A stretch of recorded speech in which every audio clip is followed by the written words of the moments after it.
Bonsoir à tous, on est ravis qu'à l'heure de l'apéro, il y ait encore du monde. C'est quand même... Non mais c'est vrai. Mais normal, bien sûr que c'est normal. À l'heure du petit-déj, il y avait beaucoup moins de monde. Hein. Mais donc on est très content de vous avoir. Bonsoir à tous. On a des super invités qui ont accepté votre invitation, des super étudiants. Enfin, vous aussi vous en êtes, mais sur le tard. Mais eux, les vrais qui ont préparé la rencontre aussi, voilà. Et puis moi je vous salue, je m'appelle Nicolas Rossignol. Je suis un étudiant éternel aussi. Et je passe mon week-end avec vous parce que je pompe rien à rien. Donc en gros, on me case ici pour faire vraiment une sorte de séminaire pour vraiment... faire ma culture générale et autant vous dire que je suis aux premières loges pour me régaler, j'espère que vous allez kiffer comme nous. Voilà, pour ça, surtout pour ne pas s'enlever une once de plaisir, vous allez tous me mettre vos téléphones sur silencieux, j'en peux plus les entendre, hein, très bien. On peut couper à 18h30, les enfants attendront à la maison, ils ne savent pas mettre le four en place, ils le feront plus tard. Donc une fois qu'on a fait ça, deuxièmement, les étudiants prendront la parole, mais vous aussi, je compte sur vous parce qu'il ne faut jamais consciemment laisser un journaliste prendre la parole trop. Donc c'est vous qui allez prendre ma place tout à l'heure et vous verrez que ce sera 100 fois mieux. Donc une fois que je vous ai dit ça, on va avoir l'occasion d'échanger avec celles et ceux qui sont avec nous ici. On est très heureux qu'ils aient accepté votre invitation pour qu'on puisse parler ensemble de confiance et surtout de la meilleure manière de cheminer en confiance vers des modèles de développement raisonnés. Mais de quoi parle-t-on précisément? Moi, j'en sais rien. Donc je vais leur demander de se justifier sur leur présence et ce qu'ils ont à nous dire pour voir s'ils restent ou pas avec nous sur le panel. C'est ce que je demande dans tous mes débats. A priori, tout le monde reste. Donc on se plante rarement à la cité dans le casting. Permettez-moi de vous poser la question, chère Flore Vasseur, sur ce que vous faites ici et surtout sur ce que vous avez à nous dire sur ces chemins de confiance vers des modèles de développement raisonnés. Je suis un peu désolée de démarrer, mais j'y vais.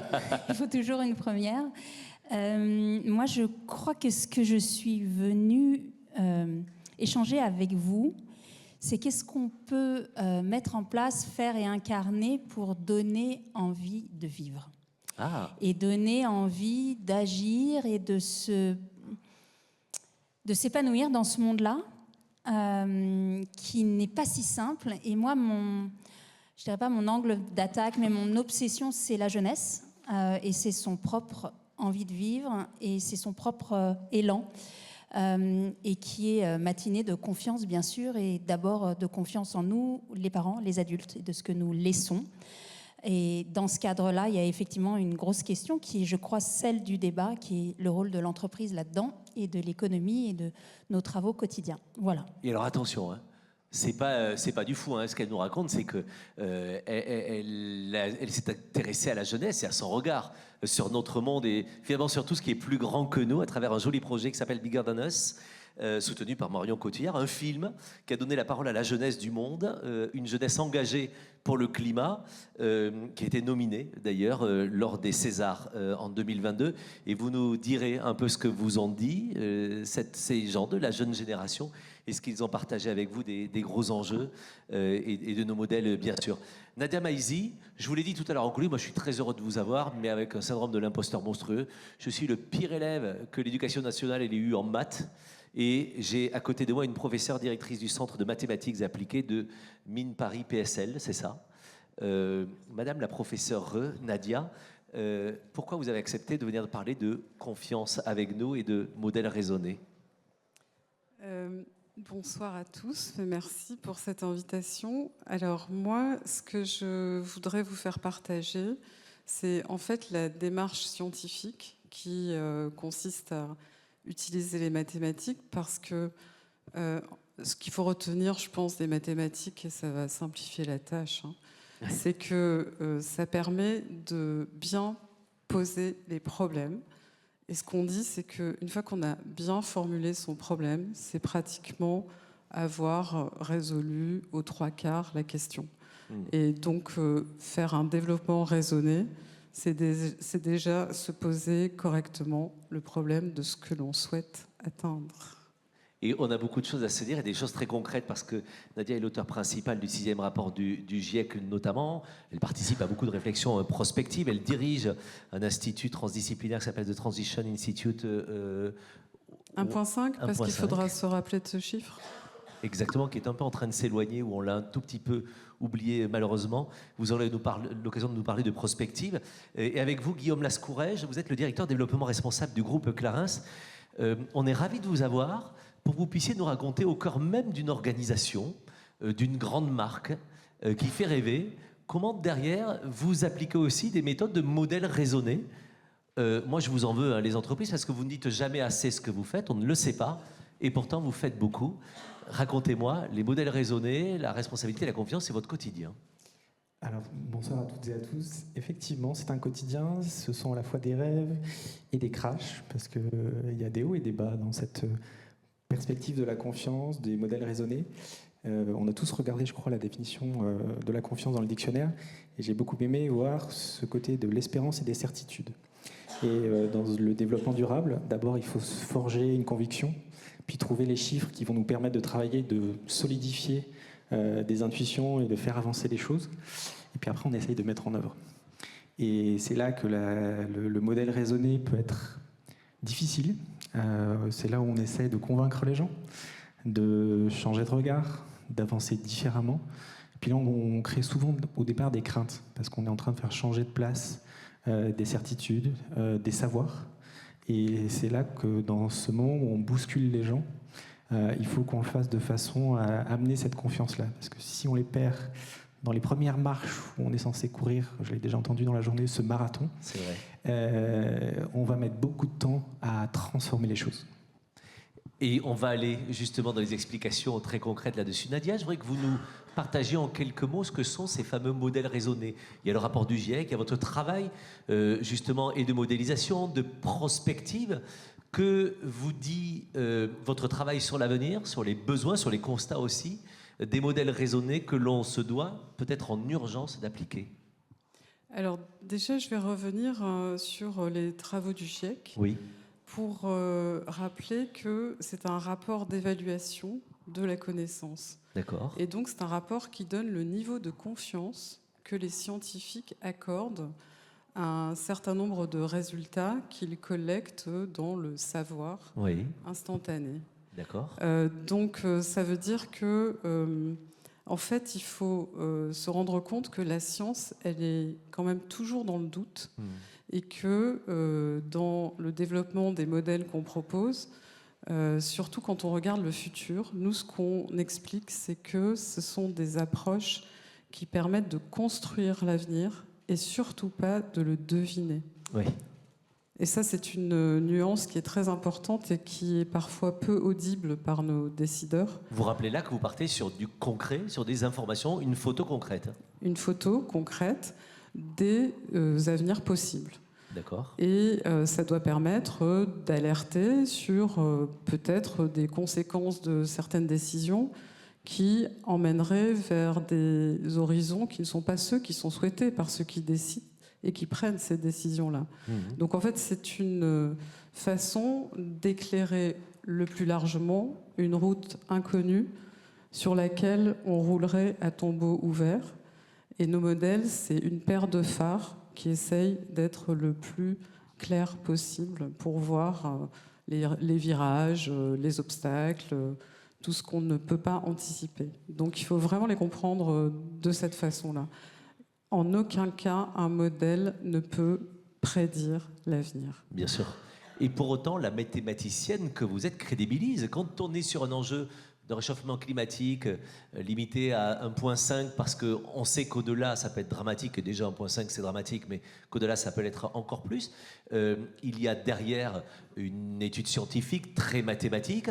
On n'est pas là avec des utopistes qui auraient fumé je ne sais quelle herbe pour pouvoir nous embarquer dans leur pétition. On est là sur des modèles que vous avez calculés et qui vous montrent que mathématiquement, c'est la limite.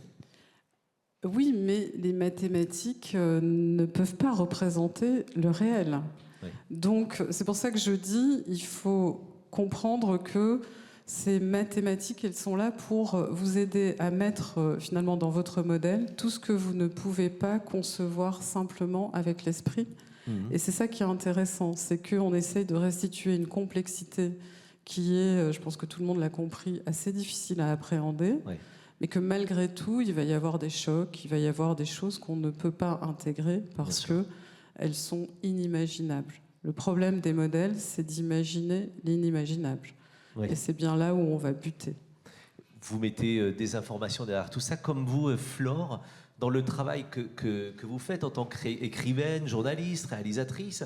Qu'est-ce qu'ils vous ont dit, cette nouvelle génération, quand vous êtes allés les écouter, les interroger Parlez-moi peut-être de la part d'utopie et surtout certainement de la part de pragmatisme aussi. Qu'est-ce qu'ils vous ont appris Alors, j'ai juste en élément de contexte, mon travail porte sur la jeunesse et notamment la jeunesse qui n'est pas occidentale. D'accord. Donc, qui n'est pas dans la découverte, oh mon Dieu, il se passe quelque chose, quoi. C'est des personnes qui, à 80%, vivent dans les pays du Sud global, donc qui sont directement confrontées non seulement à la question climatique, mais moi j'ai bien envie d'aller au-delà, quoi, parce que il y a une première chose qui me met en colère, c'est quand on isole les questions d'écologie du reste de nos défis contemporains. Évidemment. Je crois que c'est l'une des premières choses à arrêter, vraiment. C'est de considérer qu'il y a d'un côté le problème de l'écologie, de l'autre côté le problème de l'ultra-pauvreté, de l'autre côté les problèmes d'effondrement démocratique, de l'autre côté le problème de la sécurité alimentaire, de l'autre côté la condition du genre, des femmes, etc. Tout ça, c'est des symptômes d'un seul et même problème. Donc on n'arrivera à rien tant qu'on ne reconnectera pas toutes les choses entre elles. Et ça, c'est vraiment très, très, très fondamental. Donc, dans mon travail, moi, je me suis bien gardée de faire un film sur l'écologie. Oui. J'en peux plus, en fait, pour être très franche. Donc, mon premier pari, c'était de mélanger les thématiques.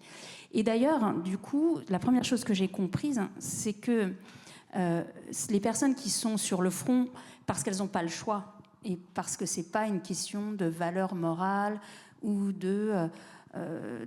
comment dire, de sentiment de responsabilité ou de culpabilité, etc. Les gens qui agissent sur le terrain agissent parce qu'elles veulent survivre. Donc la première chose, c'est la question de juste survivre. Survivre par dignité personnelle et puis pour embarquer les gens autour de soi. Il n'y a aucun bon sentiment derrière tout ça. Il y a juste l'envie de vivre. Et c'est ce qui est intéressant, en fait, parce que c'est parfaitement distribué dans toute la population, partout sur le globe. C'est quand même une ressource qu'on a tous. Deuxièmement, il y a ce rapport donc à l'engagement, qui n'est pas un engagement à nouveau par moralité, mais qui est un engagement par dignité, en fait, que je trouve aussi extrêmement actionnable par chacun. Ce que j'ai compris aussi, c'est que le premier pas, c'est celui de dire non. Non à une situation d'injustice qu'on vit soi-même ou que quelqu'un de très proche vit. Il faut souvent avoir été marqué dans sa chair pour se mettre à agir. Et entre guillemets, la bonne nouvelle, c'est que je suis sûre que dans cette salle, il n'y a absolument personne qui est immunisé contre la souffrance. Vous avez tous vécu des drames, des situations d'injustice, des trahisons, des deuils, des maladies, etc. Et vous en parliez dans la conférence juste avant. C'est ces moments-là qui sont quelque part, je dirais pas intéressants, mais qui sont fertiles dans une vie, parce que c'est ces moments-là qui vous posent la question de savoir si vous êtes d'accord avec la personne que vous êtes en train de devenir. Bien sûr.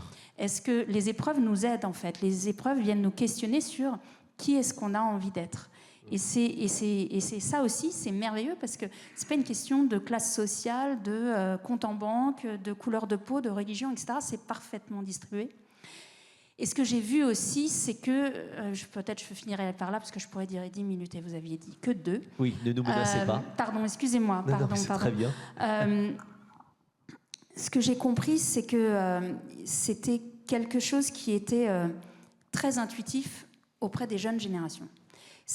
Elles n'ont pas nécessairement la connaissance du rapport Meadows, des mathématiques, des modèles du GIEC, etc. Elles n'ont pas lu tout, elles n'ont pas les courbes en tête, mais souvent, la jeunesse sur le terrain, et encore une fois à 80% non occidentale, ont une espèce d'appréhension, au sens compréhension, intuitive de ce qui est en train de se passer. Et donc, ce n'est pas des experts de tel ou tel sujet, c'est des pragmatiques. Et du coup, ça les rend souvent beaucoup plus malins que nous, les adultes, qui avons été programmés de tellement de croyances et de projections et d'attendus, etc. Parce qu'on a été biberonnés par toute une série de choses. Et donc, je finirai par là. Notre problème aujourd'hui pour moi, c'est un problème de système de croyance. C'est un système on a un problème de système de représentation et de valeurs qui nous piègent, notamment dans nos réflexions sur les entreprises et les attendus de l'entreprise ou les attendus de nous, agents économiques. On est coincé dans un certain nombre de choses qui font que si on n'en sort pas, on peut parler des heures, ça ne marchera pas. Je me tais. Et non, merci de partager cela. Guillaume, la suite, elle est logique. Vous, au cœur d'une entreprise comme Clarins, vous avez des collaborateurs qui sont avant tout des citoyens. N'importe quelle génération, mais peut-être la jeune génération, si je n'ai pas qu'une idée reçue, je dois vous pousser là-dessus. C'est comme ça que vous avez pris à bras le corps depuis très longtemps la question de la responsabilité sociétale de l'entreprise. Racontez-nous. Alors en fait, le collaborateur, dans sa partie de citoyen, on le laisse faire ce qu'il veut chez lui. Parce que en fait, s'il veut aller faire du jet ski le week-end, c'est sa vie privée. Pas de jugement. Par contre, nous, on a une conviction de se dire comment ce développement... on est une entreprise familiale. Donc on est né il y a 70 ans, on pense aux 70 ans qui viennent. Et pour faire le pont avec ce que disait Nadia sur la complexité, par exemple, on a utilisé les scénarios du GIEC, on a plaqué les différentes évolutions de le nombre de catastrophes qui peuvent arriver, de stress hydrique, de montée des températures, et on a plaqué l'origine de tous nos ingrédients à travers le monde. Dans un horizon de 20 ans, à peu près 70% de notre approvisionnement de plantes est avec des risques d'élevés à très élevés. Donc ça veut dire qu'on a un enjeu systémique de pouvoir continuer à produire des produits exceptionnels parce qu'on va perdre la matière première. Je parle bien évidemment effectivement des plantes, mais n'oublions pas les personnes. En fait, je pense qu'on va continuer à avoir des zones habitables, vivables. Bien sûr. Est-ce que ces personnes auront accès à l'eau pour se dire je peux vivre dans cette zone et demain j'irai récolter, soit cultiver, soit récolter dans une cueillette sauvage des matières premières qui demain feront des produits de beauté. Donc ce volet de la dualité, il est extrêmement important d'avoir la partie environnementale et sociétale. Le climat et cette mer des batailles aussi écrasent beaucoup le sujet de la biodiversité, du salaire de subsistance. Tous ces éléments-là, en fait, se percutent dans tous les sens et ça demande beaucoup d'expertise. On est dans un lieu qui porte des noms illustres d'encyclopédistes. Ils avaient la chance à l'époque, dans leur vie, de maîtriser tous les savoirs. On est arrivé aujourd'hui dans des niveaux de complexité, dans des techniques, etc., que seul on va être spécialiste d'un sujet, peut-être de deux. Et la suite logique pour arriver à débloquer ces différents sujets, c'est qu'il faut se parler. Quand on arrive auprès des équipes des ingénieurs PAC qui vont faire des emballages, on lui dit il faut qu'il y ait telle fonctionnalité, que ça protège le produit, que ça le délivre, qu'il soit esthétique. Et puis arrive l'équipe du développement responsable qui lui dit ton matériau, je ne sais pas, a priori, il n'est pas terrible, mais je ne sais pas comment on peut le remplacer. Donc déjà, on lui apporte un problème. On lui apporte aussi une façon de voir tu as peut-être mal fait les choses. Donc on peut créer aussi ce phénomène de frustration. Et derrière, en plus, on a la difficulté de se dire ce qu'on va essayer de faire évoluer, il faut qu'on le fasse avant que tout le monde soit convaincu que c'est le bon choix. Oui. Ce qui s'est passé au fil des années, depuis, je dirais, une décennie dans le sujet du développement durable, c'est qu'il a fallu avancer des pions avant que certaines lois même évoluent. Alors parfois elles vont plus vite, elles nous rattrapent et tant mieux. Ne pas attendre la contrainte, mais finalement... Et d'aller un peu plus loin. Oui. Et ça se fait à bas bruit. Nous par exemple, dans la conception des emballages, on a depuis plus de 15 ans par exemple interdit certains matériaux par conviction. On s'est dit ce matériau-là, On sait qu'il n'est pas géré à l'échelle. On sait que quand on commençait à avoir les premiers emballages qui étaient compostables, qu'on a testés dans nos laboratoires, on voyait que la finalité de l'emballage était problématique dans sa fin de vie. On n'a jamais dit ensuite à l'externe qu'on considérait que ce n'était pas une bonne solution. D'une part, parce qu'on n'était pas là pour jeter l'opprobre sur une solution ou de dire que certaines entreprises qui choisissaient cette voie-là faisaient fausse route. Mais il fallait éplucher chacun des sujets et parfois se fermer des portes et expliquer aux équipes que il fallait tenir ce cap malgré la sortie de solutions que nous avions écartées. D'accord. Et souvent, on est arrivé à ces situations-là de déception en interne parce qu'on n'avait pas forcément annoncé le chemin qu'on allait faire. Et c'est vrai que ça fait plus de 20 ans, 25 ans que le développement durable s'exprime dans les valeurs de l'entreprise, mais notre réelle projection finalement vers l'externe, ça date à peine des 10 dernières années. Oui. On a fait un plan à 5 ans qui mettait des objectifs à partir de 2020, mais c'est uniquement à partir de ce moment-là où aussi on a créé cette transparence et s'exposer finalement à dire voilà, on s'engage à ça, on voudrait arriver là, qu'on a aussi créé en fait de la cohérence entre ce qu'on poussait à faire en interne et puis finalement de se dire on est redevable de ces objectifs-là. Justement, je laisserai la parole aux étudiants après, mais Nadia, dans ce qu'on est en train de partager ensemble, il y a les constats que l'on fait, les différents rapports, les modélisations, etc., les prospectives, mais on est conscient aussi que, indépendamment, beaucoup de structures, d'associations, d'entreprises se responsabilisent. On est juste en train de se dire qu'on ne le fait pas assez vite, qu'on ne le fait pas assez, qu'on ne l'a pas fait assez tôt. C'est quoi le sujet là-dessus de la responsabilisation de chacun ?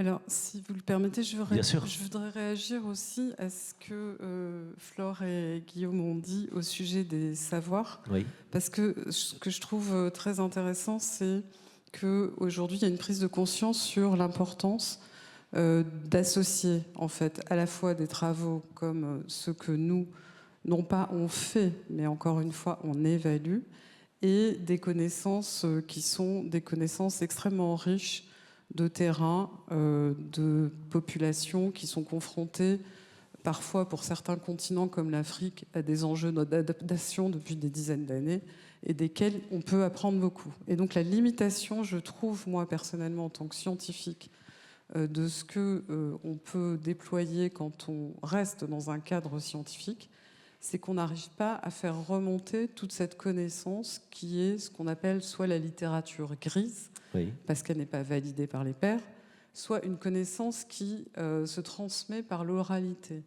Et ça, c'est très important d'essayer d'aller la capturer, et je pense que ça va être un des enjeux des prochaines évaluations pour que on ne restitue pas quelque part le savoir du Grand Nord, oui, parce que notre difficulté, c'est qu'on a des scientifiques beaucoup plus nombreux dans ces pays-là qui financent la recherche par rapport au Grand Sud qui est au centre de ces problématiques et donc qui doit nous permettre d'avoir aussi accès à une connaissance diffusée différemment. C'est une richesse énorme à transmettre absolument, oralement. Ouais. Absolument. Et donc par rapport à ce que j'entends, moi ce que je trouve, c'est que on va dire qu'au niveau de certaines entreprises ou de certains secteurs, il y a une avancée qui est plus rapide parce qu'ils se permettent de planifier. J'ai bien entendu que vous avez quand même une orientation pour aller quelque part. Pendant qu'à d'autres niveaux, on a l'impression qu'on va là où le vent nous emmène. Oui. Et c'est un petit peu déplorable. Et je pense que justement, nos approches, elles sont là pour donner de la richesse à quelqu'un qui a une question à poser déjà. Et qui a l'objectif de emmener de manière bienveillante dans la meilleure situation possible les citoyens dont il est responsable ou les collaborateurs de son entreprise. Oui. Donc ça, c'est très important, en fait, de voir à quel niveau de prise de conscience et de volonté se positionnent ceux qui demandent à la science d'avoir des informations pertinentes pour les aider. Et la science n'est pas là pour répondre, elle est là pour aider simplement. Et pour éclairer, c'est les phares dont vous nous parliez aussi tout à l'heure. Flore, je vous ai vu acquiescer. l'oralité, c'est exactement ce sur quoi vous avez travaillé. En allant chercher cette population, cette jeunesse qui est porteuse de messages et qu'on n'écoute pas assez souvent peut-être et qui ne sont pas dans nos pays avec autant de médias, vous avez été, vous, un média important pour ça. Bah écoutez, merci de me le dire. En tout cas, je suis extrêmement émue et je m'attendais pas à ça, Nadia, de vous entendre dire ça. Ça me bouleverse. Donc je vous remercie infiniment. C'est la première fois que j'entends ça. Moi, c'est une rage, en fait. Bien sûr. Cette outrecuidance, je dirais pas occidentale, mais voilà. Et puis, on est un peu ici dans le temple du savoir, mais j'ai tellement l'impression que c'est une clé énorme, en fait, oui.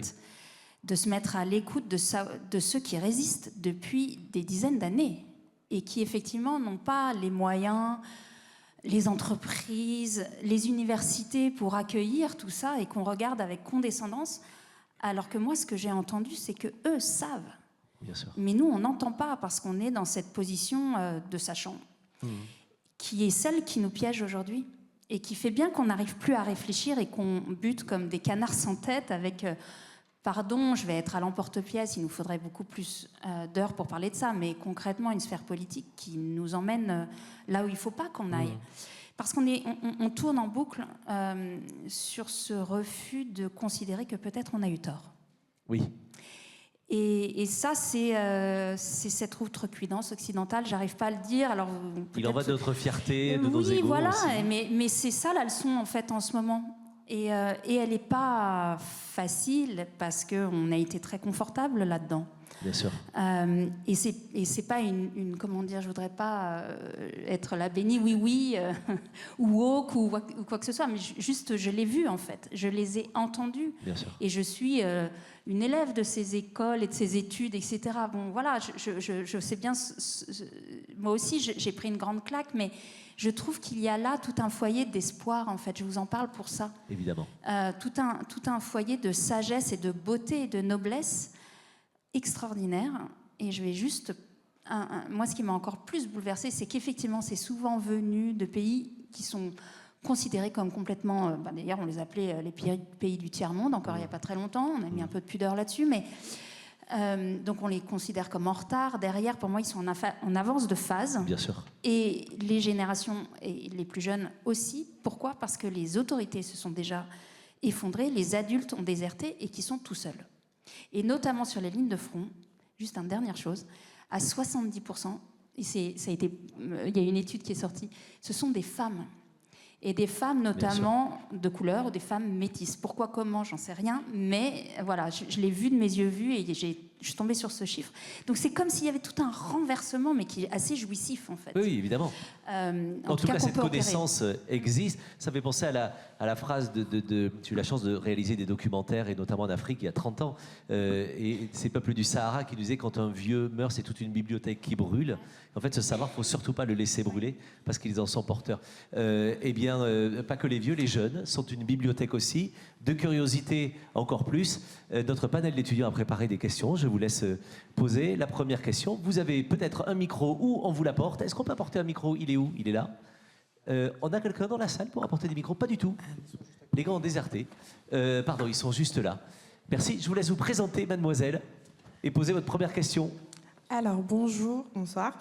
Je m'appelle Noah, je suis étudiante à Cady Business School. J'avais une question du coup pour Flore. Dans toute la partie documentaire de Bigger Than Us, vous vous efforcez d'apporter un nouveau regard, un regard neuf, un regard aussi rayonnant malgré la complexité des enjeux.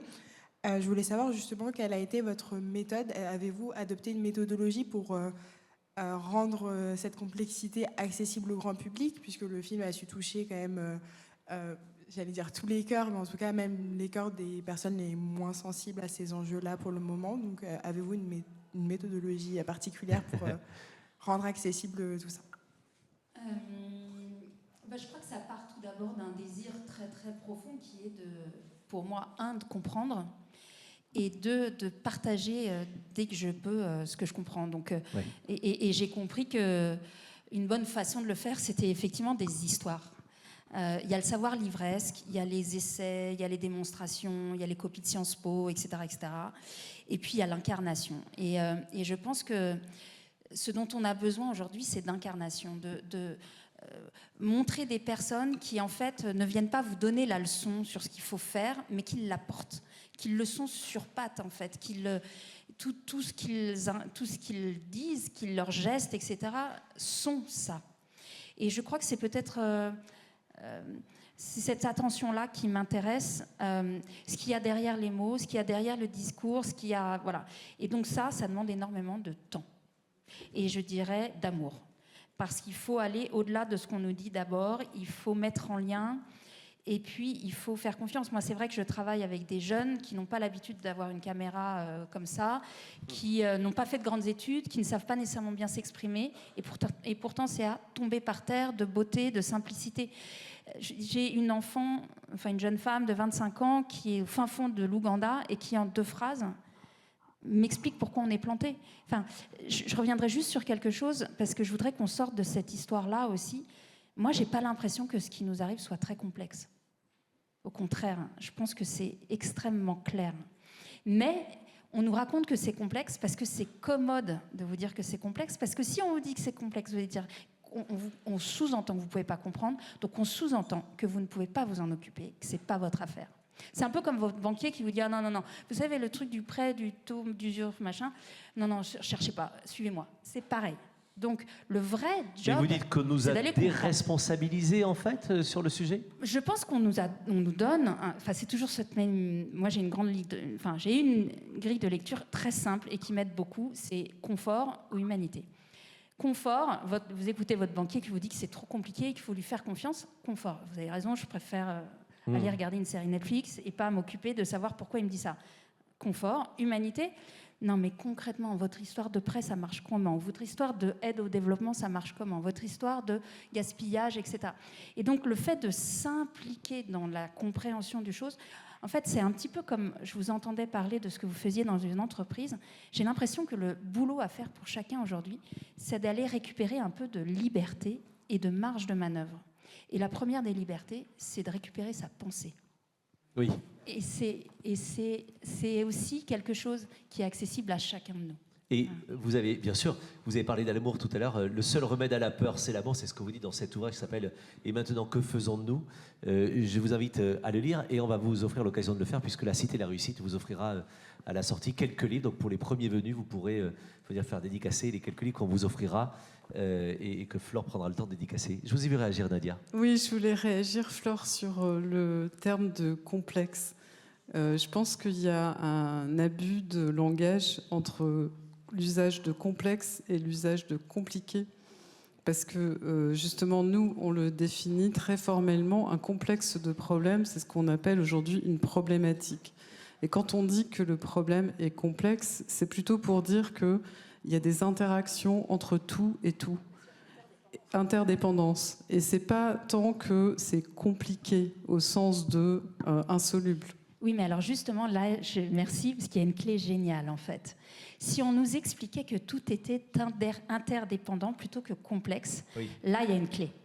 Parce que justement, on sort d'un système qui nous a fait croire que tout était séparé. Et alors que la grande clé, je pense, de compréhension qui rend les choses beaucoup plus limpides, c'est l'interdépendance de tout. Enfin, je ne sais pas si vous me suivez, mais...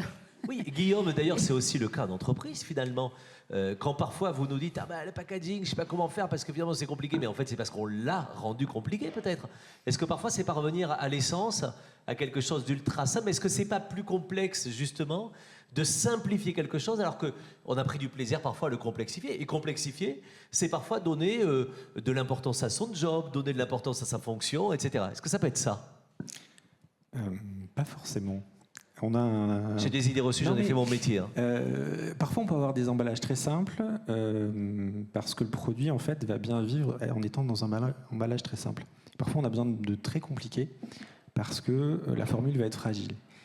Et il y a un paradoxe, c'est plus vous utilisez de matières premières naturelles, plus elles sont difficiles à protéger. Bien sûr.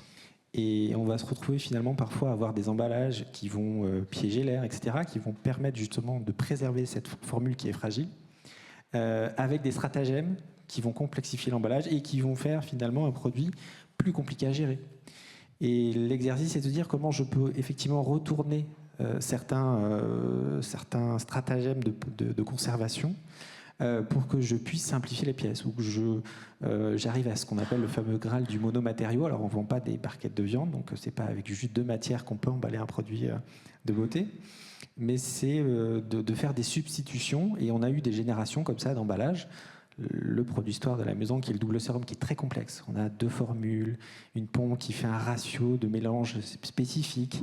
On l'a rendu recyclable en changeant de matériaux. Ça nous coûte plus cher, il devient plus lourd, donc en plus à transporter un peu plus d'impact CO2. Mais en fait, il y a des centaines d'arbitrages à amener pour me dire comment j'ai un super produit, comment je peux le transporter à moindre impact, comment je peux le rendre recyclable, comment je peux m'assurer que le consommateur aussi demain en fera un bon usage. Parce que la question du gaspillage d'une formule, quand vous prenez les tonnes de matières premières fraîches qu'il va falloir pour arriver à quelques dizaines de kilos d'extrait, si quelqu'un effectivement gaspille la formule, c'est une aberration absolue de gaspillage de ces agriculteurs et agricultrices qui ont cultivé, de ces cueilleuses qui à Madagascar se sont penchées pendant des milliers d'heures à ramasser de la Centella asiatica. C'est aussi une aberration. Et donc comment on essaie de trouver cet équilibre de la complexité de l'emballage pour délivrer la meilleure qualité. Les enjeux sont passionnants, les réponses aussi. Vous pouvez applaudir quand vous êtes emballé, madame, vous pouvez évidemment, sans mauvais jeu de mots. Quelqu'un veut poser une autre question peut-être? Oui, alors du coup, rebonjour. Donc moi, c'est Carla Mamou, je suis étudiante à Dauphine. Et moi, je m'interroge notamment sur, on évolue dans un monde où l'information, finalement, elle circule très rapidement. Comment est-ce qu'on peut faire pour justement inscrire son message durablement face du coup à un public qui écoute et pas forcément avec un temps d'attention très élevé. Donc comment est-ce que vous pensez qu'on peut faire? C'est un vrai sujet, les uns et les autres, dans l'exercice artistique qui est le vôtre et très journalistique aussi. Mais dans votre exercice également, Nadia, quand on produit des rapports du GIEC qui font la une des journaux juste une demi-heure le jour de la sortie du rapport, mais qui a été chassé quand même par un accident qu'on a eu avec un champignon hallucinogène dans une forêt qui est quand même beaucoup plus important. Donc forcément, une actualité nulle va chasser un truc important. Comment est-ce qu'on fait pour impacter en termes de com? Alors moi, dans ce monde de la rapidité, je fais l'éloge de la lenteur. Et exactement, il me semble que c'est peut-être paradoxal, parce qu'il y a une urgence de la situation, mais en même temps, rien ne sert de se précipiter, surtout sur des mauvaises solutions et des mauvaises décisions. C'est pour ça que je pense qu'il faut prendre un pas de recul et mener cette réflexion de sorte que, je le répète, on se mette d'accord sur où on veut aller, et pour le moment, je ne crois pas que ça soit très clair, et on mette en œuvre les bonnes stratégies pour le faire. Donc moi, je me pose vraiment en orthogonale. Je pense que cette rapidité, cette excitation, cet emballement, quelque part, il est là et maintenant, alors que le sujet dont on parle sur ces transformations de notre environnement et notre impact sur notre environnement, c'est quelque chose qui va rester et pour très longtemps. Donc on a intérêt à se calmer pour en parler proprement. Oui, mais pour autant, pardon Nadia, est-ce que l'emballement n'est pas nécessaire pour parfois permettre à des organisations, à des structures d'accélérer eux-mêmes, parce que tout d'un coup, on les a fait flipper, alors pour rien ou pas pour rien, mais finalement, est-ce que ça n'a pas des vertus aussi? Il y a le besoin d'être ralenti. Mais c'est à double tranchant, parce que, en fait, sur le fait d'être totalement anxiogène, il y a 2 réactions. C'est bon, alors je vais tout cramer moi aussi, et ça, c'est quand même la majorité. Et l'autre majorité part dans un repli sur soi et une grosse crise de dépression. Et puis il y a un petit nombre qui se dit mais non, on est optimiste. Moi je suis absolument comme vous, Flore. Donc, mais on n'est pas très audible. Donc en fait, je pense que c'est pas l'excitation qui crée des bonnes réactions. Et par exemple sur la communication sur le GIEC. C'est vrai qu'on n'a pas eu de chance là quand le rapport est sorti, donc il y a 3 volets. Le premier, il y avait le transfert de Messi. Donc vous pensez bien que... Bon, c'est quand même beaucoup plus important qu'on se le dise. Beaucoup plus important. Le deuxième, déclenchement de la guerre en Ukraine. Et le troisième, élection présidentielle, ça nous a permis d'avoir entre les 2 tours 30 secondes de débat entre Marine Le Pen et Emmanuel Macron. qui ont parlé de choses complètement à côté de la plaque, de toute façon. Bon. Donc voilà, je pense que c'est pas le moment de la sortie, même si c'est... Parce que personne ne comprend rien. D'abord, je vous dis, il y en a 3 qui sont sortis. Pourquoi 3 ? Parce qu'il y a 3 volets, il faut que je vous explique ça, je peux vous le faire, mais vous me donnez 1 heure et je vais bien vous décortiquer tout ce qui se passe autour de ce rapport. C'est pas très important, finalement. Et là aussi, il y a un danger médiatique, parce qu'après, les scientifiques, ça peut leur monter à la tête aussi. Et ils peuvent se retrouver happés sur plein de plateaux télé, à raconter des trucs où tout le monde dit « Ah, c'est les 5 minutes sur le climat, super, et tout, allez, je zappe ». Enfin, voilà, donc je pense qu'à un moment, nous-mêmes, on peut se faire entraîner dans cette espèce de rapidité, Bien de sûr. spectacle.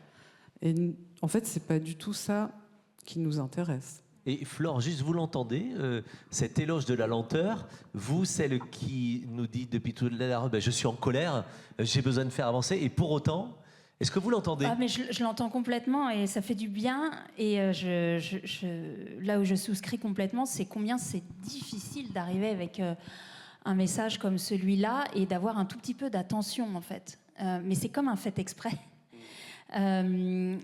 Et donc la bataille, c'est d'avoir votre attention. Et moi, ma façon d'y répondre, eh ben, il faut mettre son corps sur la route, en fait. Et vous avez parlé du film. Moi, j'ai pas eu Messi en face de moi, mais quand le film est sorti, j'avais Star Wars, James Bond et Spider-Man en face de moi. Les salles de cinéma nous ont tenus 10 jours. Et après, on était cuits.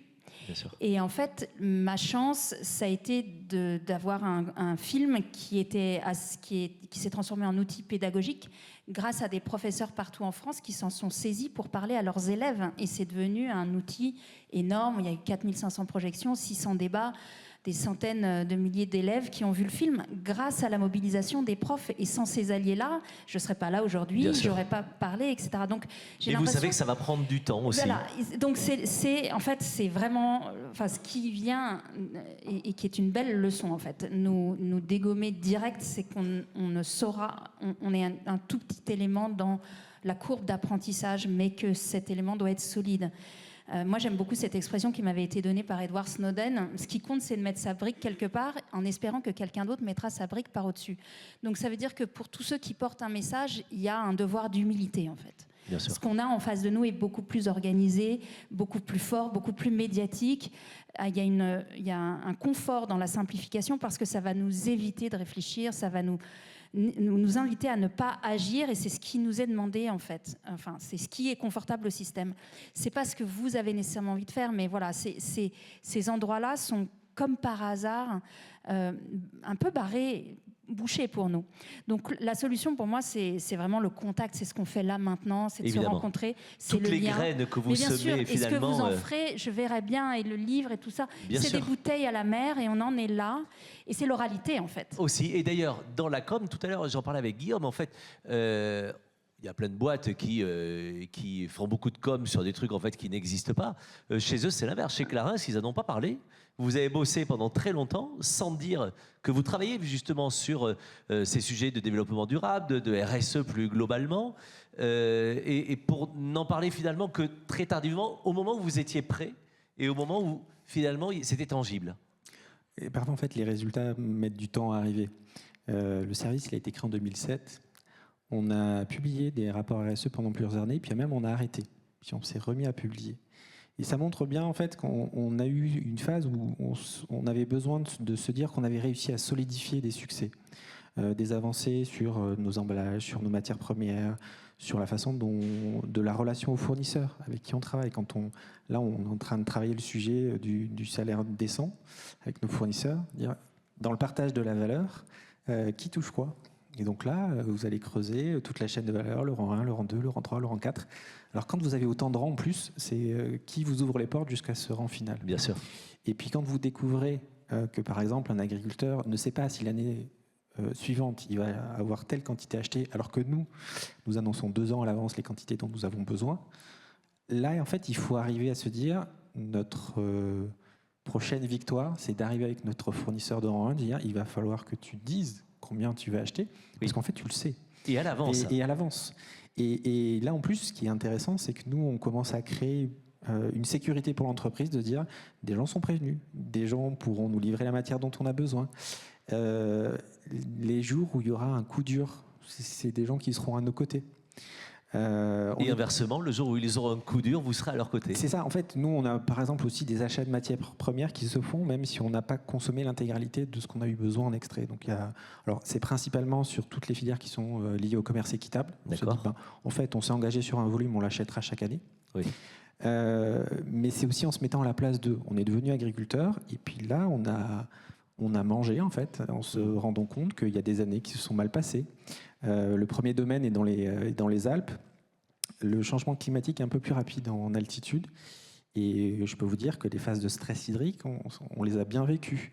On a visité, il n'y a pas très longtemps, des plantes à parfum, une filière de plantes à parfum et médicinales dans la Drôme.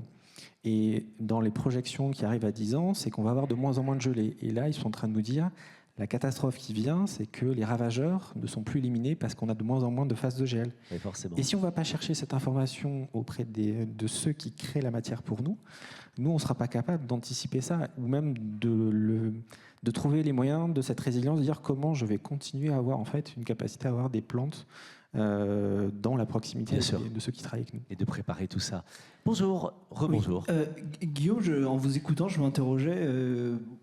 Dans les années 70, le rôle social d'une entreprise, c'était de faire du bénéfice et de rémunérer ses actionnaires. Aujourd'hui, on a un petit peu... Non, mais c'est un prix Nobel qui l'exprimait. Aujourd'hui, on entend les mots entreprise à mission, raison d'être. Est-ce que vous, en tant qu'entreprise, vous vivez comme une sorte d'acteur politique?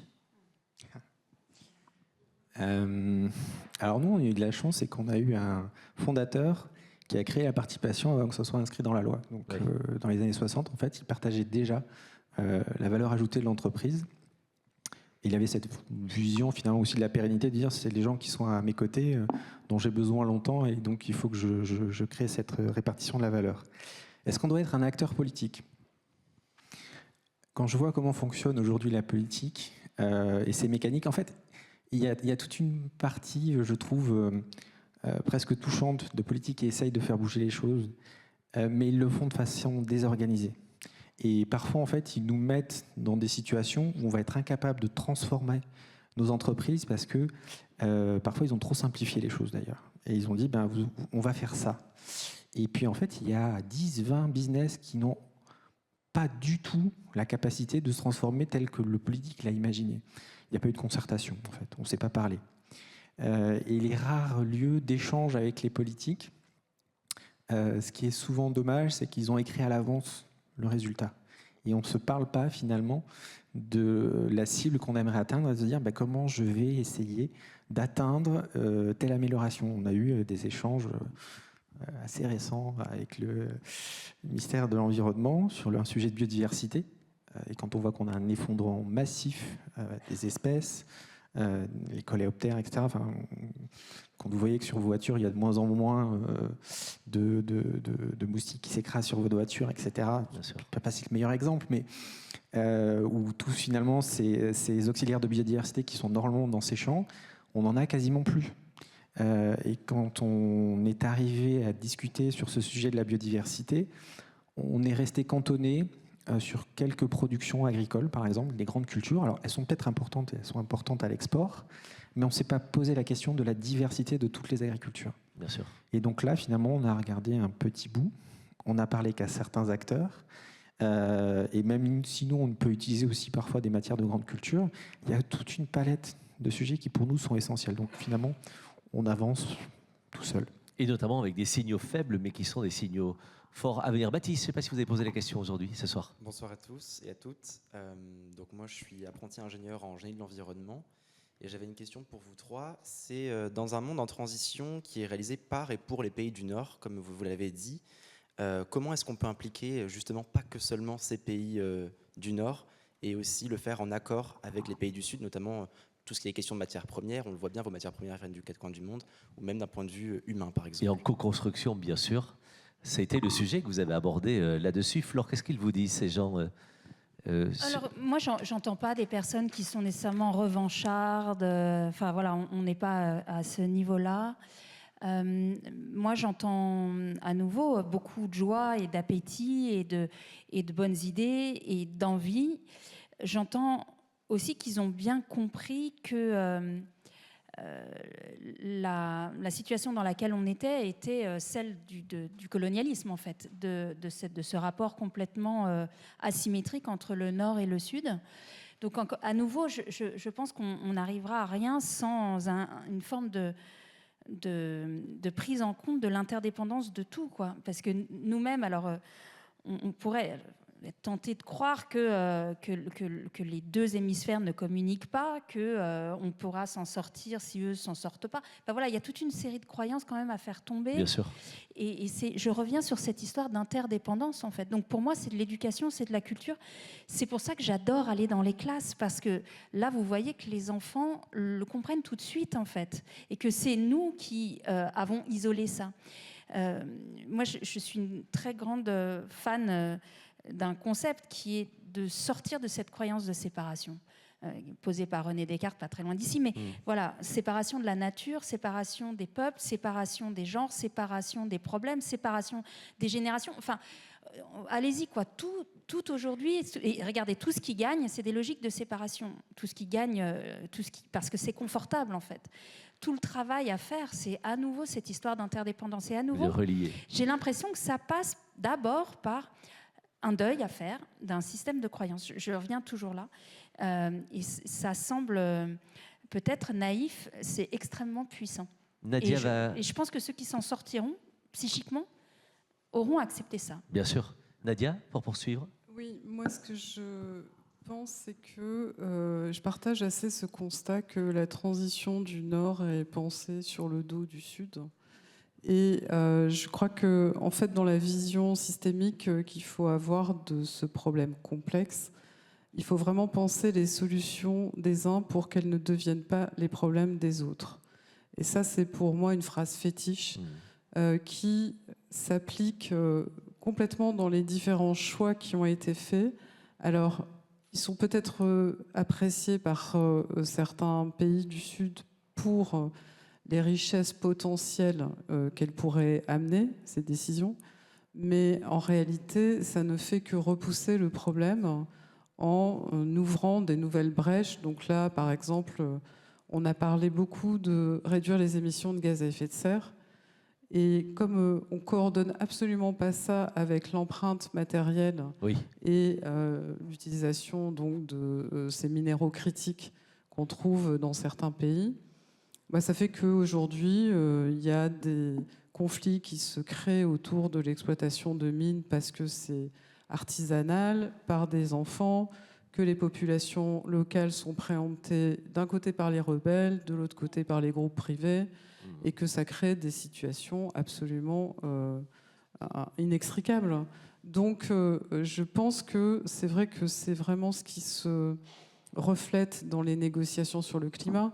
Le clivage entre le Grand Nord et le Grand Sud, les pays développés, les pays en développement, ça reste au nœud du problème. Et on peut l'expliquer parce que c'est assez naturel que chacun voit les choses par son biais et par le prisme, là où je suis né, ce que je conçois de la situation en regardant autour de moi. Ce que je ne veux peut-être pas perdre comme confort ou comme habitude. Exactement, quelles sont les choses auxquelles je ne vais pas renoncer, tout en expliquant que je renonce à d'autres parce que comme ça j'ai coupé la poire en deux. Et puis je signe des pétitions quand même, c'est déjà ça. Voilà, puis moi je suis dans mon vélo. Ah oui, j'ai une raison secondaire, mais bon, ça c'est pas, on n'en a pas parlé encore, ça c'est pas grave. Bref, il y a plein de choses qui permettent à chacun de faire l'autruche. Mais je veux dire, dans les pays du Sud, moi, je les connais aussi assez bien, parce que moi-même, je suis métisse et j'ai grandi dans un autre continent. Donc, il faut comprendre aussi que ces sujets ne sont pas du tout perçus de la même manière. C'est-à-dire que le changement climatique, globalement, on est dedans. Ça fait partie de l'équation. Donc, c'est pas une nouveauté comme ici, où tout le monde dit « ah là là, la catastrophe ». Les submersions côtières, les déplacements internes, des millions de gens chaque année, ça perturbe personne. Et quelque part, le problème localement, c'est le développement. c'est l'accès à une vie décente, Bien sûr. un niveau de vie décent. Pendant qu'ici, on parle de pouvoir d'achat, voir la différence. Donc, je crois que c'est très important de comprendre qu'il faut vraiment discuter, continuer à discuter. Il faut que les méchants, les gentils, tout le monde soit toujours autour de la table. Et il ne faut pas penser que les bien-pensants d'un côté vont trouver les bonnes solutions qu'ils vont pouvoir calquer sur des régions, des endroits où, de toute façon, elles ne s'appliquent pas. Bien sûr. Et elles ne sont même pas audibles vu les enjeux locaux, quoi. Ça appelle à beaucoup d'humilité. Guillaume, une réaction rapide avant de prendre des questions de la salle. Mais en fait, je pense qu'il y a la question de faire peut-être une partie du chemin d'abord de notre côté, peut-être en partie des renoncements. Alors après, il y a des renoncements qui seront plus difficiles que d'autres. Je vous prends un exemple lié à l'eau.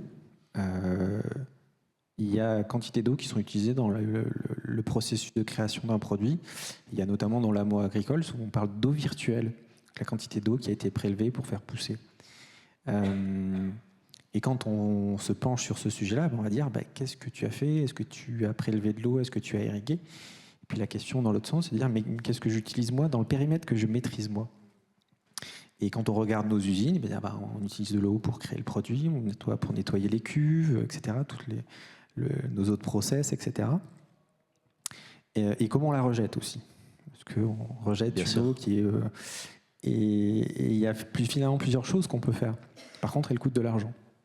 Il y a le retraitement en sortie d'usine qui permet d'alléger la charge, et de ce qu'on met finalement dans le réseau public est une eau qui est facile à traiter. Et ne mettons pas en fait ce poids sur la société civile qui n'est pas là pour finalement retraiter les eaux de l'industrie. Et puis il y a aussi la question du recyclage. Donc là, il y a eu un choix qui a été fait dans l'entreprise, donc sur une usine qui a déjà quelques décennies, et la nouvelle qui vient d'être construite, de dire on va payer un système de recyclage de l'eau qui coûte plusieurs millions. On pourrait ne pas le faire. On s'est dit la ressource est importante, et comment nous on doit faire cette part du chemin de financer un système dit 100% des eaux qui vont passer dans l'usine vont être recyclées pour être réinjectées dans nos process. Si dans le tissu des entreprises, on ne joue pas cette carte de prise de conscience des ressources qui sont interdépendantes de tous les acteurs d'un territoire, on ne peut pas aller ensuite questionner en amont comment vous utilisez l'eau, ou même parfois dire au consommateur tu as utilisé trop d'eau pour ta douche, par exemple. Sans être soi-même... Il faut aussi pousser ce curseur-là, de dire... Je vais beaucoup plus loin, je fais cette part du chemin qui est importante parce que j'ai la main et je ne peux pas me permettre de dire que je n'ai rien fait et demander des comptes aux autres aussi. Merci de ce partage d'expérience. Votre regard, vos questions, mesdames et messieurs, dans la salle. On va vous apporter les micros. Merci beaucoup à nos camarades ici.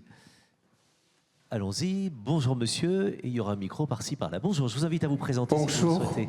Donc, je suis Thierry, je reviens du Maroc. J'ai vu que le problème du développement durable, c'est une question de survie aujourd'hui pour eux.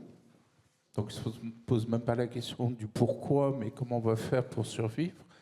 Entre autres, les oasis du côté de Skoura, où les palmiers meurent. Et s'il n'y a plus d'arbres, il n'y a plus d'oasis, s'il n'y a plus d'oasis, il n'y a plus de vie autour de l'oasis. Moi, j'ai l'impression que le sujet... trouve une partie de l'explication dans un livre d'un monsieur qui s'appelle James P. Carse, « Jeux finis, jeux infinis ». Et les jeux finis sont des jeux où on joue tous les deux, on connaît les règles du jeu, on sait qu'à un moment, il y aura un gagnant et un perdant, et il y en a un des deux qui n'aura rien. Merci. Les jeux infinis sont des jeux où on décide d'aller dans la longueur, en ne sachant jamais où on arrivera, mais on se préoccupe de l'autre.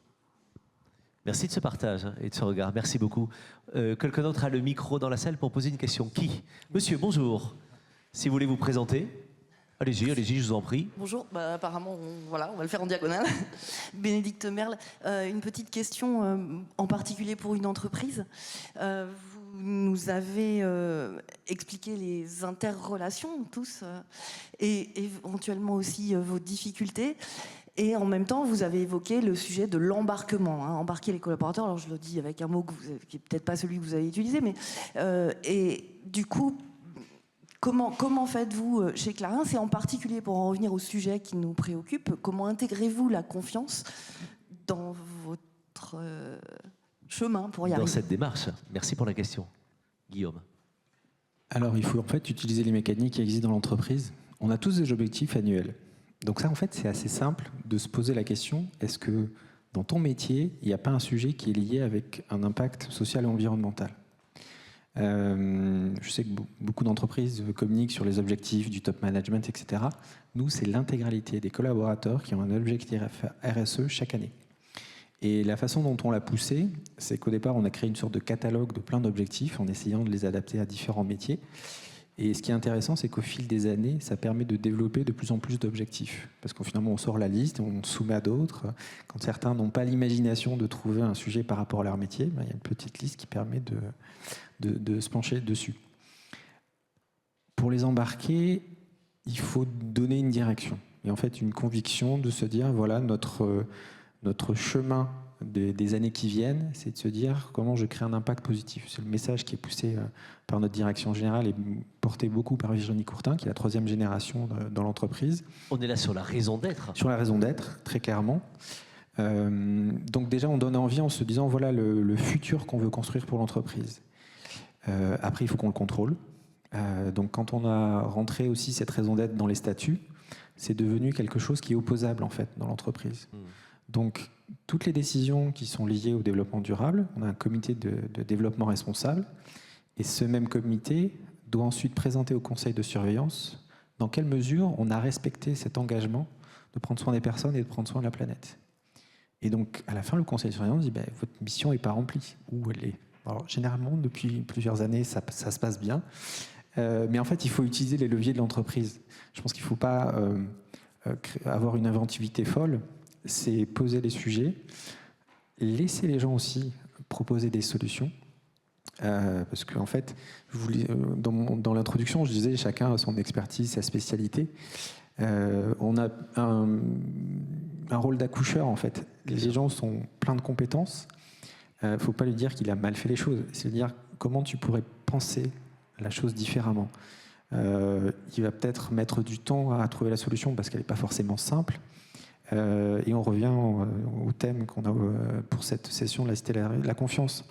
On t'a choisi, tu es rentré dans cette entreprise parce qu'on savait que tu pouvais réaliser plein de choses pour développer notre activité. Et même sur ce sujet-là, tu es forcément pertinent pour trouver des solutions. On te fait confiance pour les trouver. On te fait confiance. C'est le pas de côté, c'est les nouvelles lunettes qui permettent de voir différemment les choses aussi. Bien sûr, Nadia, allez-y. Nous, on constate que nos élèves, jeunes ingénieurs, quittent les entreprises auxquelles ils ne font pas confiance dans leur stratégie de développement durable. Ah oui. Donc en fait, je trouve que c'est aussi très intéressant parce que on embarque, mais si on embarque en faisant semblant, alors ça débarque. Et ils le voient immédiatement et on ne peut pas leur mentir. Sur ce sujet-là, en fait, quand on fait l'enquête de satisfaction des collaborateurs chaque année, c'est la stratégie RSE qui a le taux le plus élevé d'adhésion. Donc on sent qu'on a créé en fait ce shift dans les équipes de conviction, de confiance dans les choix qui ont été faits et qui permet justement de faire cette transformation dans les différents compartiments de l'entreprise. Merci beaucoup. Monsieur, vous avez le micro. Bonjour. Bonsoir, je suis Charles Duriveau, étudiant ici même, de formation scientifique. J'ai une question qui fait référence au titre de cette conférence Parlez ce soir. bien dans le micro, s'il vous plaît. Oui, donc une question qui fait référence au titre de cette conférence ce soir. Donc, quel chemin vers un développement raisonné? Et je posais la question vis-à-vis de l'impératif de réduction des inégalités mondiales, mais aussi éventuellement des limites planétaires. Il faut rappeler qu'on en a dépassé 6 parmi 9. Est-ce que ce chemin vers un développement raisonné, c'est pas un chemin avec moins de choses et plus de temps et plus de faire? Et surtout, est-ce que c'est un développement raisonné qui peut gagner la confiance des pays du Sud et des pays du Nord avec des contraintes différentes? Et je pense éventuellement à deux concepts qui sont la stratégie et le local. Voilà, je voudrais votre avis sur cette question. Et vous imaginez qu'ils vous répondent en 30 secondes? Absolument. C'est un sujet pour 4 heures chacun. Et je voulais vous remercier pour votre collaboration, monsieur. Merci. Non, mais super question, en effet. Comment, avec un temps frustrant, on peut commencer à répondre? Non, mais je pense qu'il y a eu plein de réponses aujourd'hui. Et pour poser peut-être des mots qui peuvent vous guider là-dedans. Je crois que ce que vous essayez de mettre en place, ce que j'entends, c'est que c'est une sortie d'une mantra capitaliste qui est celui de la performance. J'ai l'impression que ce que vous avez compris, c'est que si l'entreprise pouvait être utile et donc continuer à vivre, c'est parce qu'elle serait robuste. Donc, vous travaillez les relations avec les fournisseurs, vous comprenez que vous ne pouvez pas les laisser mourir une année pour venir les surexploiter l'année d'après. Enfin voilà, il y a une question de reprise en cause de toute la chaîne, reprise en compte de toute la chaîne de valeur, etc., etc. Il y a une question d'embarcation. Moi, juste pour ma petite paroisse, le film, nous intervenons énormément en entreprise parce que justement, il y a un moment, on est à un point de bascule où il y a la question de la dissonance à l'intérieur des entreprises n'est plus quelque chose qu'on peut éluder. Il y a eu tous les programmes de développement durable, de team building, de tout ça.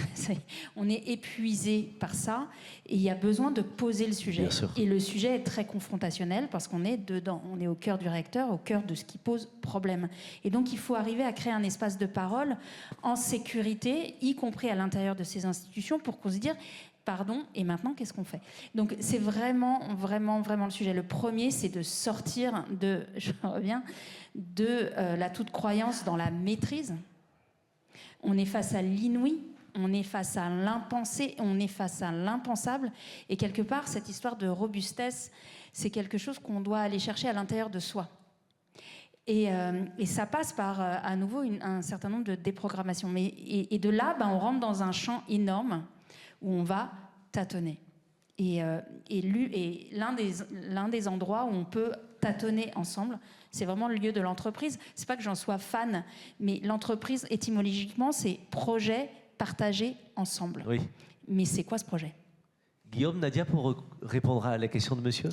J'aime beaucoup les limites planétaires. C'est un bon exemple pour peut-être inquiéter les gens, mais il y en a une qui est partie dans l'autre sens. L'ozone notamment. Donc moi j'aime beaucoup cet exemple pour leur dire, regardez, quand on a réussi à se mettre ensemble et à prendre une décision, on a réussi à revenir dans une zone de sécurité. C'est faisable. C'est faisable. Alors, il y en a plein qui ont été effectivement enfoncés, hélas. Mais ce qui est intéressant, c'est que nous, dans notre cas, ça nous a ouvert aussi des sujets à travailler. Alors, au-delà de la mer des batailles du changement climatique, sur le sujet de l'eau, l'eau verte, l'eau bleue, sur comment l'eau est disponible, on l'applique aussi, en fait, on parle de l'expérience. Là, notre deuxième domaine agricole qu'on vient de lancer, entre Nîmes et Montpellier, climat méditerranéen, vous doutez bien qu'on aura quelques phases où le stress hydrique sera de plus en plus marqué. On est en train de penser l'intégralité du design des planches de culture pour se poser la question de comment je vais continuer à cultiver si pendant 1 an, 2 ans, j'ai beaucoup moins d'eau que ce qui était prévu. L'agriculture régénératrice est déjà un des jalons qu'on a commencé à travailler sur plusieurs filières. Donc là, on l'a mis en place aussi sur notre domaine. On travaille un domaine un peu nouveau de l'hydrologie régénérative. Et sur la façon dont est installé le domaine, c'est quasiment un vallon. Et en fait, on se rend compte qu'en installant une densité assez importante d'arbres dans une zone du domaine, les arbres font de l'évapotranspiration le matin, donc il y a l'humidité qui va s'échapper des feuilles, et avec le vent dominant qu'il y a le matin, va rafraîchir les cultures. Donc c'est penser tous ces types de stratégies pour se dire, j'ai des montagnes à gravir, mais j'ai plein de solutions à expérimenter pour créer la résilience. Des petits paliers. Je crée en fait les amortisseurs, mais sur plusieurs paliers. On aura aussi des restants qui vont stocker de l'eau. Enfin, c'est jouer avec la nature, très clairement, en s'en faire un allié pour se dire mon activité économique est vivable. Les personnes qui vont cultiver aussi auront une activité qui sera pérenne. Et in fine, Clarins aura la chance aussi d'avoir des ingrédients de très bonne qualité. Et en plus, on sera fiers de les mettre en avant. Merci Guillaume. Pardon. Je dois maîtriser le temps, pardon. Nadia, si vous souhaitiez rajouter quelque chose à la question, c'est bon? Merci beaucoup. Ouais. Monsieur, bonjour. Bonjour, bonsoir. Merci beaucoup. Votre micro, s'il vous plaît, sur le menton. Bonsoir, voilà. Vous m'entendez? Beaucoup mieux. Merci. Donc, Brice de Grandmar, merci beaucoup pour vos interventions. C'était, comme à chaque séance, très intéressant. Moi, j'ai juste une petite question rapide. Il y a un statut qui se développe qui est l'entreprise à mission. Il y a des labels B Corp. Moi, je pense que les entreprises devraient se lancer là-dedans. Qu'est-ce que vous en pensez? Si quelqu'un dit non sur scène, vous nous foutez tout en l'air. Guillaume. Alors je dis non pour l'entreprise à mission. Ah. Allons-y. Non, je trouve que l'entreprise à mission, tel que l'État français l'a imaginé, je ne le trouve pas très robuste. Et il est un peu trop permissif, en fait. Quand on voit que c'est Bercy qui va contrôler comment l'entreprise a respecté sa mission sociétale et environnementale, je me pose la question de la pertinence. Et Bicorp, en revanche? Et Bicorp, en fait, on est lancé depuis 2 ans dans le label Bicorp. Donc, effectivement, ce genre de démarche-là sera de plus en plus nécessaire pour créer la réassurance que ce qu'on annonce, ce qu'on dit, va être regardé par un tiers. Et c'est en partie, alors je trouve qu'aujourd'hui, ces labels exigeants créer une relation plus ténue avec nos partenaires commerciaux. Ouais. Aujourd'hui, il y a un enjeu avec les distributeurs qui se disent c'est vertueux que je travaille avec vous. Et le consommateur, c'est nous à faire la transformation par la pédagogie, par la communication, de dire on fait beaucoup de choses bien et regardez, il y a quelqu'un d'autre qui, sérieux, a permis d'attester qu'on travaille bien. Voilà. En tout cas, méfiance sur les labels qui ne sont pas assez poussés, et ils ont fleuri et puis il y a du pipeau. Il y en a beaucoup. Ouais. Allons vraiment sur ceux qui sont très pointus. Merci pour la question, monsieur. Madame, bonjour. Vous pouvez vous lever, s'il vous plaît. Si vous le pouvez, bien sûr. Ça fonctionne, ça fonctionne. Super. Je voulais vous remercier déjà pour les échanges très très riches. Parlez bien dans le micro sur le menton. Oui, merci. Et donc oui, je voulais vous poser une question puisque vous aviez mentionné... Vous pouvez nous mettre le son dans le retour, pardon. On ne vous entendait pas. Ok. Vous avez mentionné le cas de l'ozone comme un exemple de défi auquel on a pu répondre parce que les scientifiques ont été écoutés en temps et les dispositions ont été prises par les États autour du monde. Et je me demandais pourquoi aujourd'hui on a quand même l'impression que les scientifiques ne sont pas écoutés, pas entendus, tant par la classe politique que par la société civile. Merci pour votre question, Nadia, la scientifique. Alors c'est vraiment d'actualité puisque justement à la conférence sur le climat, les États ont commencé à dire que finalement le rapport du GIEC c'était bien mais on allait peut-être commencer à s'en affranchir. Je pense que les scientifiques déjà ne savent pas communiquer. C'est quand même une chose qui est assez importante. Et donc il y a peut-être eu des ratés dans la diffusion des éléments importants. Donc je le disais tout à l'heure, soit ils ne savent pas communiquer, soit ils tombent dans la notoriété et donc dans un espèce de système où finalement l'enjeu c'est pas de faire passer le message mais c'est d'être là. Et il n'y a pas non plus je dirais de message vraiment commun par rapport à tout ce qu'il y a à dire et tout ce que la science apporte.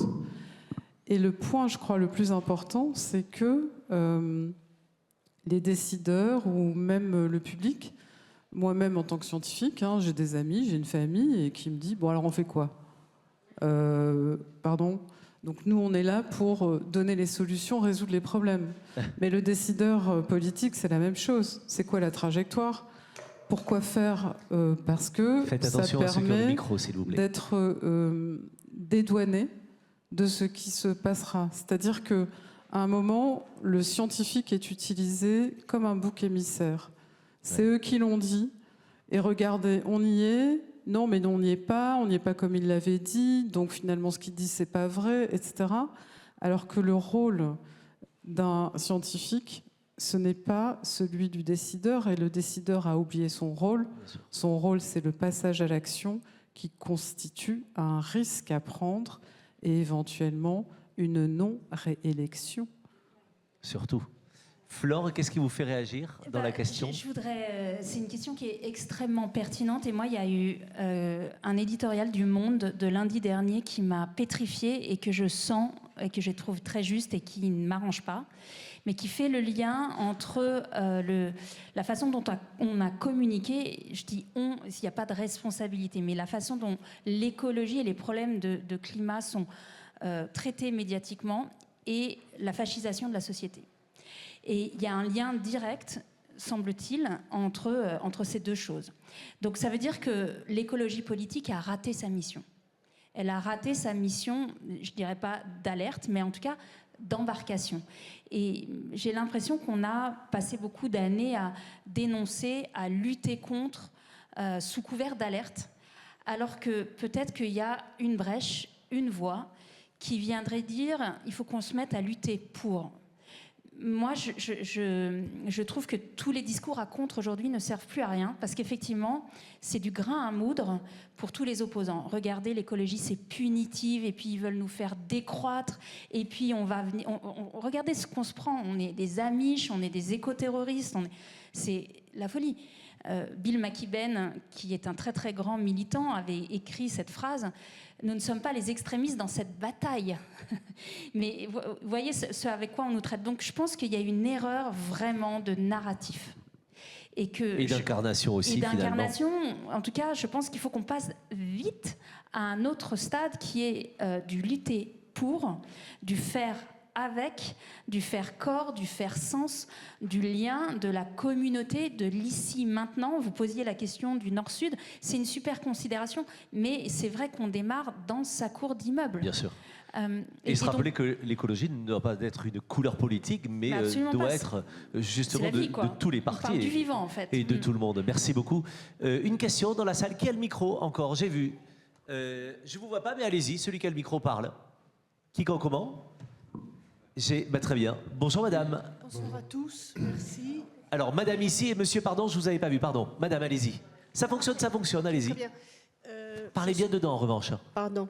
Je suggère qu'on institue une verticalité, une horizontalité dans les gouvernements. Que ce ne soit pas un parti. On est tous écolos, de droite, de gauche, d'en dessous, du dessus. Bien sûr. Et notre voix doit traverser les gouvernements. Il faut faire passer ce message. C'est une chouette suggestion et vous le faites bien ici. Je vous remercie. Merci madame. Monsieur. Je vais juste réagir à ça pour dire que c'est l'horizontalité, elle doit traverser les ministères. Et ça, c'est aujourd'hui un vrai sujet. Tant qu'on a un ministère de la transition écologique, ça n'a aucun sens. Et pardon, quand vous parlez de ministère, c'est surtout de l'administration dans le ministère, que ça ne reste pas en haut dans un cabinet, mais c'est toute l'administration. Peut-être Guillaume, qu'est-ce qui vous a fait réagir? Non, c'est la question de la vision politique et que je pense qu'en fait, l'écologie, elle peut être effectivement de tous les bords. C'est juste la question du narratif. Je pense que si on en parle avec une vision plus sociale, c'est la question du bien-être qui sera mise en avant parce qu'on aura une économie qui pense plus à l'individu. Si on parle plus à droite, c'est leur dire on aura des entreprises prospères. Donc en fait, c'est changer ce prisme, mais en fait, elle peut être dans tous les partis. Alors effectivement, on a une élite politique, je ne sais pas si je dois dire élite, une classe politique, voilà, qui peut-être ne porte pas de façon pertinente à créer cette conversion de l'approche de l'écologie et de le faire soi, en fait, finalement. Et l'alternance politique, en fait, ne devrait pas arrêter les progrès qu'on doit faire sur ces domaines-là. Et pardon, il y a un truc que j'entends dans vos témoignages depuis tout à l'heure et dans les questions, c'est qu'il va falloir peut-être qu'on arrête aussi avec les généralités, qu'il y aurait des salauds de capitalistes d'un côté, des salauds du Nord, des victimes du Sud, des salauds d'écolos, des salauds d'élus. C'est comme un autre. Peut-être prenons le temps, dans ce que vous nous dites, de valoriser ce qui est bien partout. Et il y a des capitalistes vertueux, il y a des écolos vertueux, des politiques vertueux, et puis il y a des nuls à côté.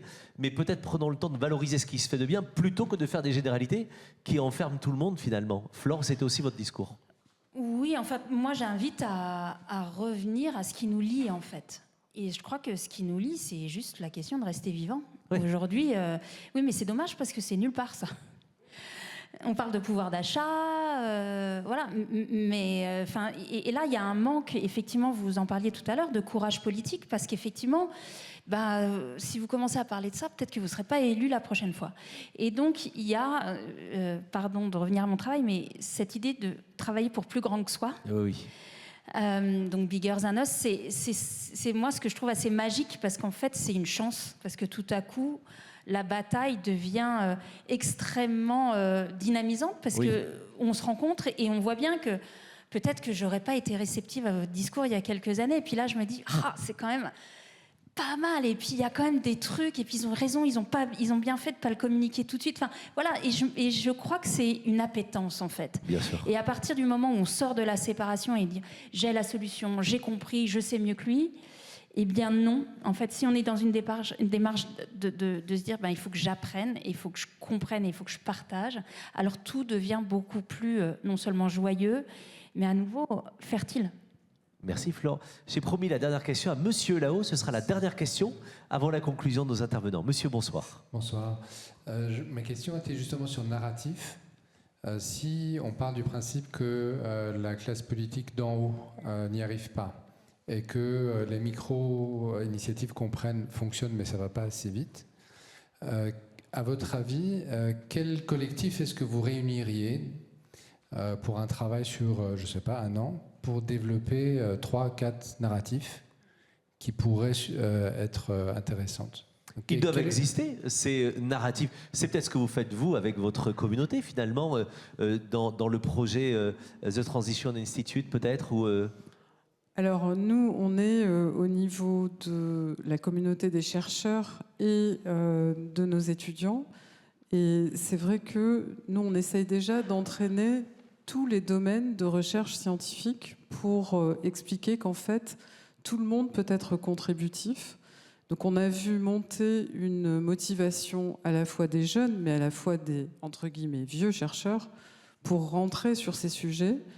Et en fait, on se rend compte qu'il y a toujours des connexions parce que, encore une fois, c'est complexe, interdépendant. Et donc, c'est assez simple, puisque moi, je me rappelle, on a créé l'Institut en 2022. Donc, il y avait des chercheurs en maths pures qui me disaient, mais nous, en fait, on est très mobilisés au niveau personnel et citoyen. Mais franchement, par rapport à mon sujet, je ne vois absolument pas le rapport. Et finalement, ils l'ont trouvé, le rapport, parce qu'on arrive toujours à mettre en œuvre.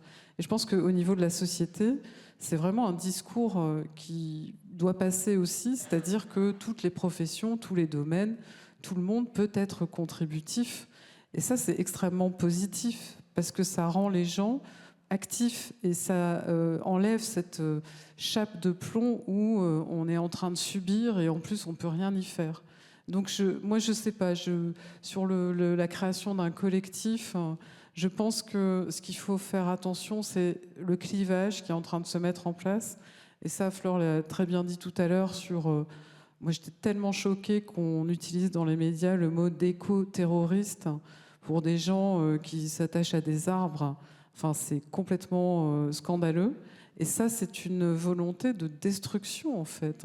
C'est pas du tout par hasard que ça a été fait.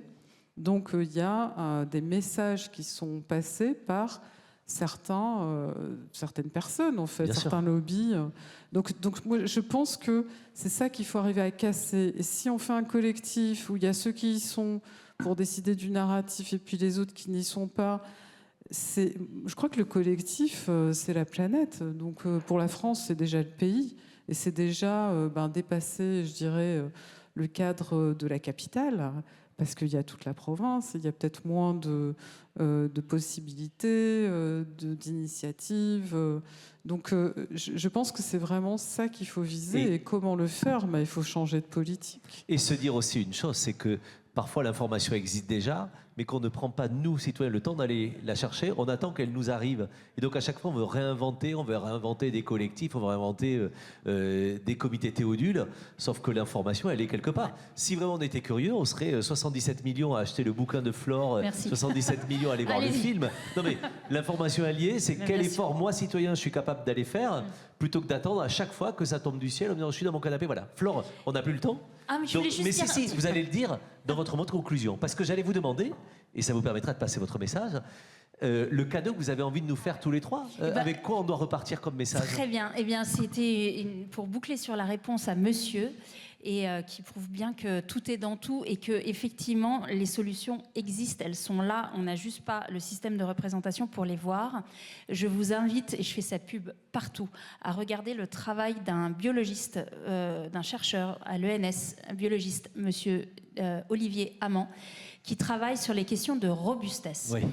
Il est extraordinaire, non seulement parce qu'il met tout en open source, etc., mais c'est juste quelqu'un qui, en plus, incarne tellement son approche de la robustesse. Mais il faut faire des collectifs, comme il le fait déjà qui prennent un territoire, mélange des entreprises, des politiques, des artistes pour travailler cette question de robustesse. Ça ne peut pas être une discussion que de scientifiques, ça ne peut pas être une discussion que d'artistes. On a besoin de tous les cerveaux. Et c'était votre cadeau, Flore, ce soir. Merci beaucoup de ce cadeau. Je suis tenu par le temps, pardon. Merci beaucoup, chère Flore. Et je rappelle que l'autre cadeau, c'est la Cité qui vous le fait en vous offrant quelques livres tout à l'heure. Flore restera pour dédicacer quelques livres que nous vous offrirons. N'en prenez pas plusieurs par famille, vous en laisserez aux copains, évidemment. Merci beaucoup pour ça. Guillaume, votre cadeau ce soir avant de partir, c'est quoi ? Par un mini-exemple, je vais essayer de le faire très vite. Je pense qu'il faut qu'on fasse la preuve que des choses fonctionnent ou qu'on est prêt à faire des changements. En 2016, on a essayé d'acheter de l'alcool de betterave bio. Et quand on a visité ces champs avec les 2 grandes coopératives qu'il y a en France, c'était Verdun. Nous n'avions plus un arbre installé autour et à l'intérieur de ces champs. Nous avons financé, et nous finançons tous les ans ou tous les 2 ans, des plantations d'agroforesterie dans les champs. Une des 2 coopératives nous a rappelé il y a 2 ans en nous disant en fait je suis intéressé, j'ai compris ce que vous faites et je vais commencer à planter des betteraves en bio. Et donc nous on a dit on va acheter X tonnes cannées et ils ont basculé, et parce qu'on a eu cette permanence de dire pendant 8 ans on veut une origine bio de ces betteraves qui fait ensuite de l'alcool bio. On continue à planter des arbres parce qu'on pense qu'il faut penser que ces champs soient toujours là dans 30, 40 ou 50 ans. Bien sûr. Mais parce qu'on a poussé à avoir cette transformation, d'avoir un discours qui a été tenu toutes ces années-là. Coopération, co-construction, merci de ce cadeau. Chère Nadia. Alors moi, c'est très rapide. Un podcast qui s'appelle Planète en transition sur toutes les plateformes et dans lequel vous entendrez les doctorants de l'École des mines de Paris partager leurs résultats parfois très originaux et très innovants sur ce qu'on pourrait faire en termes de transition. Il y a 4 épisodes pour l'instant. Exactement. Et la future saison va commencer. Et la saison prochaine en 2025. Le cadeau, mesdames et messieurs, c'était nos invités. On va les applaudir et les remercier. Merci mesdames, merci messieurs. Bravo. Permettez-moi d'associer à vos applaudissements nos étudiants ici qui ont tout préparé, les équipes de la Cité de la Réussite, toute l'équipe ici. Et un grand merci à nos équipes techniques qui nous accompagnent dans un marathon de folie, nos photographes aussi, voilà. Merci à tous pour ça. C'était chouette. J'ai passé une excellente journée, je ne serai pas avec vous demain, mais mesdames et messieurs, je repars enrichi de ces belles rencontres. Un message, hein, mesdames et messieurs, ne soyez pas sages, ça ne sert à rien. Bonne nuit à tous.